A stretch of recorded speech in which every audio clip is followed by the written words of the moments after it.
Hello and welcome to NPCs of Tal'Dorei. What was that?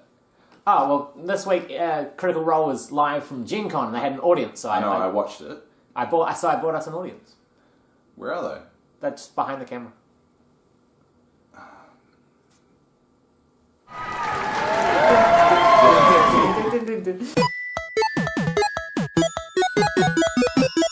Welcome to NPCs of Tal'Dorei. I don't know what that is. Reviewing. We've done that intro 3 times now. This is probably the one we'll use, but... Yeah. Welcome to NPCs of Tal'Dorei with myself, Oliver Dungeon Master, and... Dave. Yes. Just Dave. Just Dave. That's it. Not doing the rest. Yeah. Because I'm really trying to get that good. Reviewing, is it 109? 109. 109. 109 of Critical Role, which was a great live episode from Gen Con. How amazing. He's wearing his Gen Con thing. I got in the back too. Yeah, I did my hair all specially for this. No, he didn't. No, I didn't. He just woke up like that. He's got no product in his hair whatsoever. It's just a... Yeah. It's my own saliva because I drool when I sleep. So this was a great episode because it really highlights how far Dungeons & Dragons has come to the point where it's actually being performed in a live venue with a live audience going absolutely wild. Yeah, so this is the largest crowd they've done. It's probably the largest crowd anyone's ever done. D&D, yeah. And you could really... It's not really a negative criticism, but you really could tell their performance changed slightly, you know. When you do it in front of people and you say a joke and people laugh, and you have a different reaction to flow on. As an improviser and an actor, you know, you can prep all you want, but the night when it actually happens and the crowd's there and the lights come up, you know, that brings you to the next level. You can have the most amazing dick joke, but if the crowd doesn't laugh, you may not... It may not work at all. So Scanlan in a tight suit. It's a tight bodysuit with like the cube cock. Fantastic. That's something we can't really review. You had to see that for yourself. That is a visual image no one will ever forget. So this episode, no combat, but that was, you know, it would have been nigh on impossible you'd have to have like a camera and it would have been... Well, no, because they did it last year when I went. Oh. Because they faced this wooden crocodile-esque thing, so they can do it. Yeah. But I just don't think it was necessary. No. This was coming off 2 big battles in the Forge. Yeah. And that's where we start. We start in the Forge of them now got these... What are they called? Vestiges. Vestiges, yeah. So all 3 of them with the little beam thingies embedded in them of all Palor. Was it Palor? Raven Queen and a Loon. Yeah. So that's the weapons they're going to use against Vecna. Yes. So we essentially start from... There's a lot actually happened in this episode. So we'll try and get through it all. Yeah. So basically, once they kind of decide to go back to Vasselheim after that, they kind of give up on the boat, assuming that the boat they're just like, it's a 500 gold deposit, but well. Yeah, but they do rest up in Scanlan's mansion, which is when the best moments. Oh, yeah. I would say the best moment of the episode. I would say something. I call it the love potion bit. I just put I put a lot of notes on this because it was fantastic and probably some of my favourite comedy of Critical Role ever. Basically, Vax persuades Grog to prank Scanlan with the love potion. No, it was Vax was going to prank Grog. Yes. Because Terry told him to. Right. But then he realised he couldn't prank Grog because the potion wouldn't really work on him. Oh, right. It was a thing of you had to be looking at a person who you what was it? were affectionate What was towards. the... Because you prefer tacos over hot dogs. Oh my god. Oh man. That was the line he used. And because all the females are actually taken. Yeah. And Pike is the only other one, and that would be a bit weird. Yeah. I guess that's why he came to that conclusion, so they decided to use it back at Scanlan. Well, not back at Sam, back at Sam. Yeah. Because Terry gave him the potion. Yeah. Use it on Scanlan. So essentially, they poison Scanlan with a love potion. And Scanlan decides, because it's whoever you see first, that's one that you just kind of fall for. And they had a big debate about who it was going to be. Yeah, they were all like... And I liked how he rolled for it. Yeah, and so that was Percy. He had Percy. And I love the classic line Percy said, it's like, is it so hard to believe anyone would find me attractive? And then what followed was some wonderful Scanlan seduction of Percy. And Scanlan kind of thinks to himself, God, man, Percy's looking so nice today. They got on a little G-string, went through the tunnels and tried to bit of mage hand on Percy's thigh. That was great. And then Vex trying to pull them apart. It shows you how much fun D&D can be with downtime. Yes. It's not always about combat. It's about character moments and funny moments, which is what we're discovering in the games at the moment. It's true. Yeah, the downtime is a lot of fun. And the next couple of episodes of Eyes of Elisia, now that they've defeated the main boss, it will be decent downtime. But there was just some I mean, this was hilarious. You want to go back and watch at least the first half hour of this episode if you have the time. Yeah. Because, man, it was funny. And Scanlan crawls into bed with Vex and Percy. And they roll perception and they roll stealth. And he doesn't stealth. It was weird how Matt was described. It's like a little child. It was really weird in the context. Matt actually really sexily described most of what was going on. It was just hilarious.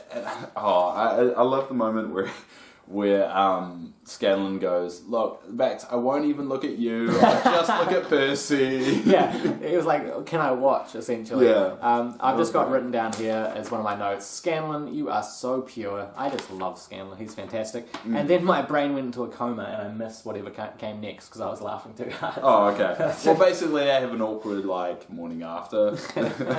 And then they basically make the decision to go back to Vasselheim and try and work out what their next plan and motion is. Get forces in place and just have a good conversation about it.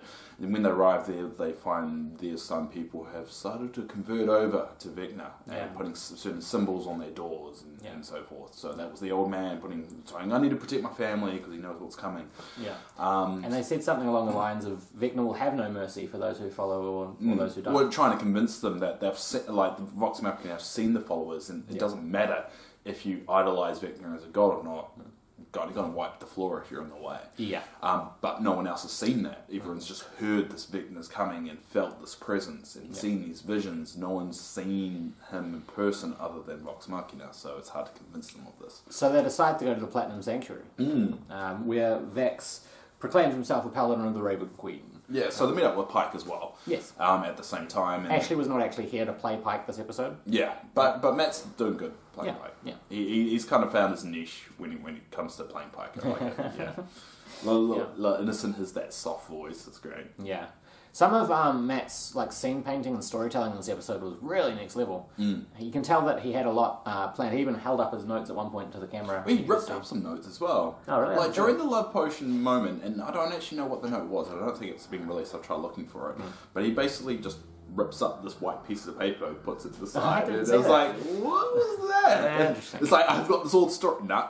Not going to happen. Gone. But that's probably Matt's so versed in this world that's happened.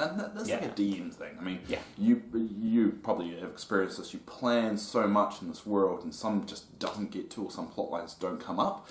And that's just the nature of how it rolls, because you create the world, but you don't kind of move the world along. The players do. Yeah, exactly. Yeah. I think Matt has a lot planned, because you can tell it's. He wrote a book. Sometimes I'm like, how did he know? There were so many choices the party made, and yet they still ended up at this point where he's reading from a script. I'm like, how did he know that it was going to go this way? Or I think that also comes down to knowing the players, knowing what they're more likely going to do, and it didn't feel like they were railroaded at any time. No, because you don't turn around and go and think, oh, Matt forced us to go here. That was all their plan. Maybe he planned on this kind of council they kind of had of all these people eventually happening at a particular location. It just happened to be here. Could have been that as well. So they head to the Platinum Sanctuary, and they meet with Allura shows up. Yes, fuck yes, Allura. She's such a badass, man. Yes, all the way. And they get given the ring, the anti-scrying ring. And they're like, sweet, awesome, no one can scry, Vecna can't see us, so let's plan. But you have to attune to it. And they didn't realise that. And Vecna showed up. And then showed up as a corporeal, an image. Corporeal image. And basically just bad guy monologue. Well, some beautiful bad guy monologue. But which was cut short, which I like, but it was good bad guy monologue. Which you kind of need that before you face the boss. Is just have that final kind of oh, I know, and I remember why I want to kill you. And it's I would say next episode probably is the Vecna battle. Depends on how big the Titan is. We'll get to that. So they get given the ring, they go, sweet, let's discuss. And then Vecna shows up and goes, oh, really? Or something along those lines. They go, fuck, what? And he goes, he does something sinister. Then, I've written down here, Matt, your storytelling. Oh my god. Yeah, it's really, really on point. And basically, they just have that dialogue, and basically they say, all right, we need to go. This is the last point. They've kind of put all their pieces in place. Any support they're going to get, they get it now. The one piece of support that was missing which I was very surprised about, was Terry. Oh, yeah. Why didn't they bring Terry with them? Now, I understand from like an actual playing point of view, it may be a bit tricky because of Sam. Yeah. But it would make sense, wouldn't it? Yeah. I actually didn't consider that, but that is an alliance, and he's, Meat Man has... And he's strong, people. And he's powerful. Yeah. So... Yeah, I suppose it's difficult. It's difficult to remember, all the allies. Everyone, but it didn't come up at all. So I don't think it clicked. It did click because I was watching the live stream. We actually swapped roles. I actually watched the live one, and I watched the rebroadcast. Yeah, so the live one they did mention Terry. So there's a lot of people that did come to mind. So I don't know whether it was conscious or subconscious that they forgot. Yeah, but it ended up he's not coming with them. So yeah, it's a tricky thing trying to rally people because essentially D&D. The adventurers. It's about them. It's about them fighting these things. And not armies. It's quite hard to play armies. Yeah, it's very difficult as a DM. So, I've just written plan. So they're really not messing around. They want to get the game plan sorted for when they attack Vecna. And they did a smart thing of bringing Pike with them. Yeah. Because it feels like this is the final. She kind of has to be there. She must be there. Yeah, and Matt wasn't really sure how to play it because he does have the rule if they would have died, they die. If you're not there for a session, your character is in battle and they die, doesn't matter that you weren't there. That's something we talk about on the podcast. Yeah, it's just about players not being there and that they have to be aware that the character's not safe. Yeah. You can't just be in a dangerous scenario and go, best way to save my character, just not turn up next week. Yeah. That's our podcast, The GM Journeys. Yes. So check that out on iTunes. We're just plugging things as we go through this. Might as well. But yeah, they basically decided to make the arrangement to go to the Venwick Mountains. To go to, I think, the Dwarven City. I think that was. Yeah, they had two options. Yeah, they had two options. Yeah. But they basically went to the option that goes close to the mountain. I can't remember the exact what they called the options, but that's what they decided to do. They get given a whole bunch of potions. Yes, which is 8 superior healing potions. Which is just immediate alarm bells. Oh God, we've just got given 8. Was it 8 or 9? It was 8. 8 superior healing potions. It was 8. Everyone got 1, but Scanlan got 2. Yeah. So and they actually said, as I was typing. Any experienced gamer knows that means trouble. Grog was like, oh, fuck. There's a lot of potions. You know you're in trouble when the game gives you 8 superior potions. Right, well, here's some armor, potions, and ammo. Here's a guide to how to not die. Oh, okay. Yeah, so that freaked the party out to no end. But yeah, they make the decision, and all the druids come with them as well, and they open portals and jump through the portals. And once they get through, they see portals in the distance popping up, all these druids arriving. Yeah. And then Vax uses his Vector. And realizes he is within 4 miles. So in New Zealand terms, because we are New Zealanders, it's about 6.4 kilometres. Nice, you did the math. I did the math. Well, I put into Google. Wow. That's all you need, really. Put it into Google. So very close. Yes. Vecna is there, but heading away. Yes, they're heading away. So they kind of have that moment as, what do we do? Do we go for it? Because Grog was just like, let's do it. It's time. And they all went, all right. And it wasn't that casual. It was kind of, because Keith did try to scry to find out more information. Failed on the Briarwood, but managed by 1. And passed on the Death Knight, which the Death Knight was just with the armies. So they kind of just got on the dragon, the bronze dragon. Oh, they got given a dragon. We should probably mention that. Well, they weren't given the dragon. What was the dragon's name? I can just edit and me saying... Let's just pop it up. Exactly. Pop it up. That's the dragon's name. We thought we were going to say it, but we decided to just put it on the screen because it's easier. We totally know it, and it's just a better way of doing it. So yes. It's there. Anyway, they pop on the dragon and go flying towards... but basically, they saw some kind of destroyed pathway through the mountains, and they decided to follow that because it seemed unnatural. That's the way it was described. Huge craters. Huge craters, and as they got closer, those craters seemed like footprints. And then we found out it was a 4-armed titan. Whose footprints were 100 to 150 feet wide. The footprints. So it's massive. Oh, man. And that was... these titans, I'm assuming, were part of the calamity that happened. Yeah. Because the calamity is basically when gods were fighting each other, and these titans were used during that. Huge part of the backstory of the world. So I'm assuming Vecna's somehow raised this thing and is servant to him. And I believe the theory was Vecna's inside the titan. So basically, after a bit of weaving and waving and nearly being basically knocked by one arm. So yeah, essentially the Vax is on Keyleth's back, Keyleth in giant eagle form, and this massive titan who's got Tharum Fala, the city, on one of his shoulders, because he's just like coming right out of the ground. He's got cities on him. He swings, and they make a dex save, and fail it.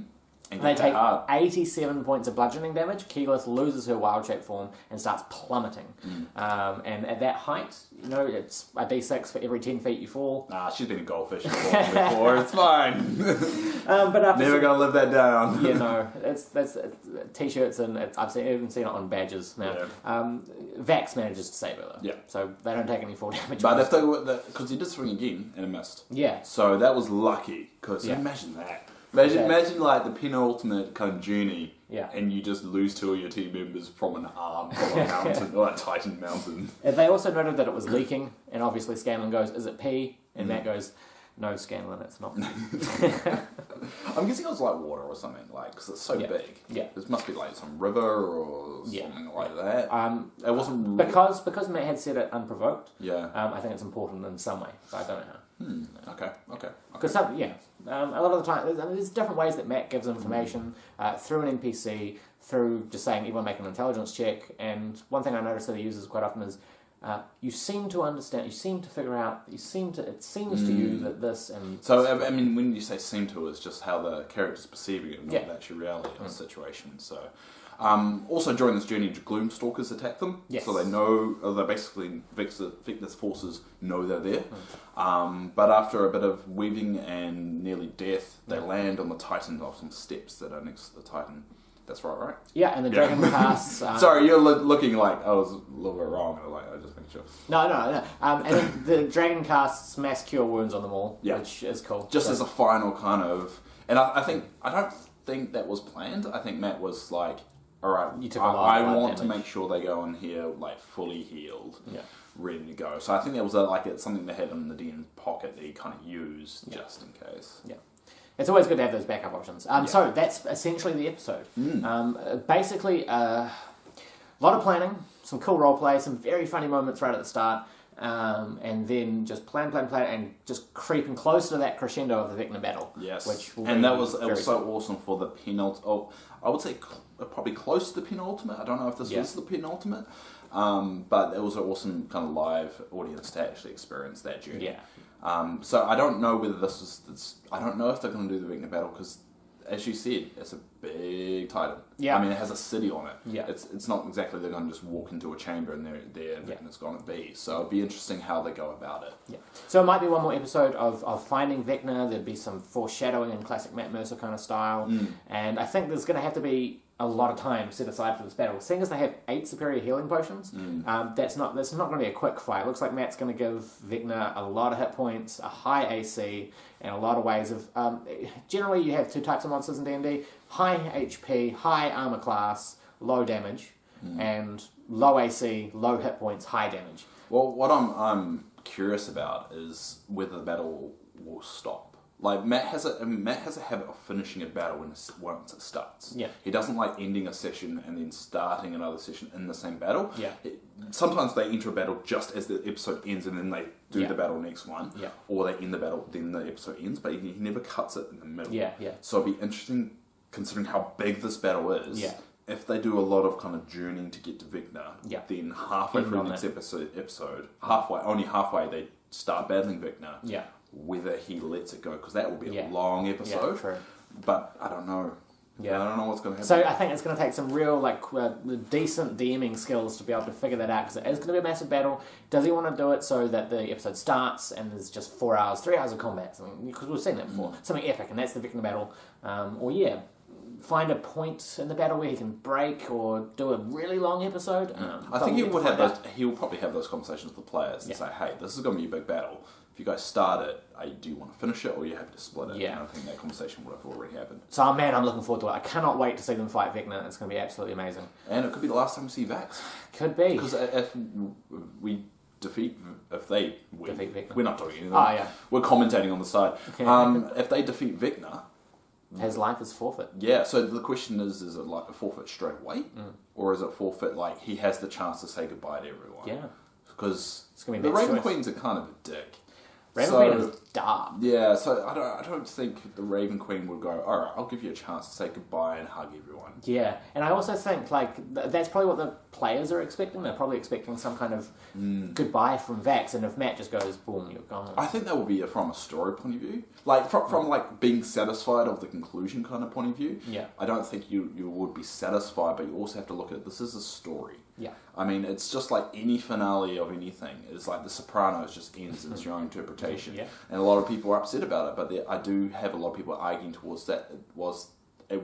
He wants you to interpret it in whatever way you want. Yeah. So, Let's see. Let's keep watching every week, and if you miss it, just come here and we'll recap it for you. Yeah. But, Vecna Battle. But thanks for everyone that watched last week's. We got 80 views within a week, and that's amazing. It's like our most. Yeah, exactly. Yeah. Make sure you follow all our things, like on Twitch, where we do our live games, Elisia and Black Winter Nights. Our Facebook page, our YouTube channel, which you're obviously watching this on. Also, we do have a new podcast. If you look up the D20 Multiverse on iTunes, you'll be able to find it. But it's with our good friend Ben Krillin. So it's the GM Journey. So it's all about game mastering and dungeon mastering and talking to other game masters and dungeon masters about how they run games. And you might even see a familiar face on episode 2. He's on episode 2. And his boss is on episode 3. Episode 3, yeah. So the one that my boss, and she runs a Pathfinder game that I play in as Blade. So I'd like to just say the exact same thing. Thank you guys very much. Don't say the same thing. That was a lot of plugs. Thank you very much for all your support. It's been wonderful so far, and I'm really looking forward to keep doing these videos. And that's us. You're really far away.